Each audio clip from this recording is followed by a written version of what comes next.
Hey everybody, in this video tutorial I'm going to show you how to make your Twitter account private. Right, so if you want to make your Twitter account private, here's how to do it.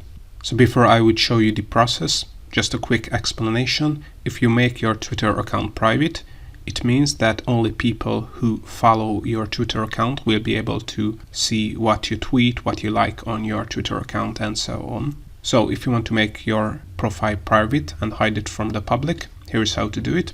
First, open up twitter.com, then on the left click on the More tab and select Settings and Support, then select Settings and Privacy. Here you're going to see your account settings, so click on your account if you're not here, then select Account Information. Then here you're going to see this Protected Tweets, which is now set to No.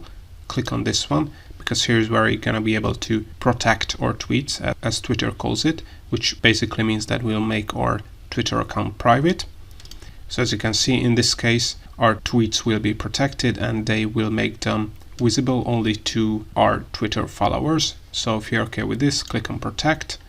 And now our tweets and our Twitter account information is only visible to people who are following us. So this is how to make your Twitter account private.